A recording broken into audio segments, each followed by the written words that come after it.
Assalamualaikum warahmatullahi wabarakatuh. Kami dari kelompok 2 akan mepresentasikan tentang penerapan Pancasila baru dan Pancasila dalam era reformasi. Penerapan Pancasila pada Orde Baru. Masa Orde Baru adalah masa kepemimpinan Soeharto sebagai Presiden Republik Indonesia dengan konsep demokrasi Pancasila. Pemerintah Orde Baru mempunyai visi utama dengan menjalankan nilai-nilai Pancasila dan UUD Republik Indonesia dalam kehidupan masyarakat serta bernegara. Upaya penerapan Pancasila di rezim ini salah satunya adalah penyederhanaan partai politik. Partai politik dibatasi dan hanya berjumlah 3, meliputi Partai Demokrasi Indonesia atau PDI, Partai Persatuan Pembangunan P3, dan Golongan Karya atau Golkar.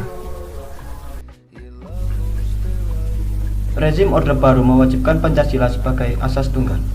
Oleh sebab itu, baik organisasi masyarakat hingga partai politik harus menjadikan Pancasila sebagai pedoman utama dalam menjalankan kegiatannya.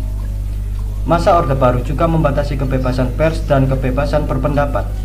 Sejumlah surat kabar dan majalah dibredel dan dicabut surat izin penerbitannya dengan alasan telah memberitakan peristiwa yang bertentangan dengan kebijakan pemerintah. Masa Orde Baru juga ditandai dengan adanya beberapa aktivis politik hilang atau ditangkap setelah menyuarakan aspirasinya dalam mengkritik kebijakan pemerintah. Beberapa lama kemudian diberitakan ditangkap. Penerapan Pancasila sebagai asas tunggal pada era Orde Baru dengan segala dampaknya menuai kritik.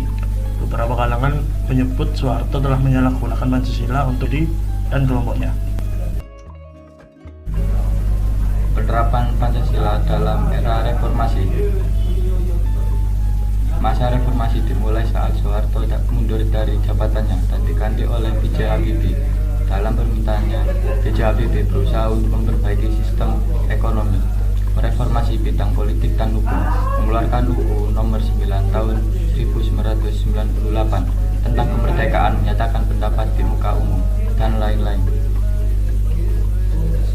Mulai pada masa reformasi, penerapan Pancasila sebagai ideologi negara terus digaungkan hingga saat ini. Tidak hanya itu, upaya perhatian ideologi Pancasila dengan ideologi lainnya juga berkurang, namun hal ini tidak menyurutkan semangat penerapan Pancasila dalam kehidupan sehari-hari, baik dalam lingkup pemerintahan maupun masyarakat.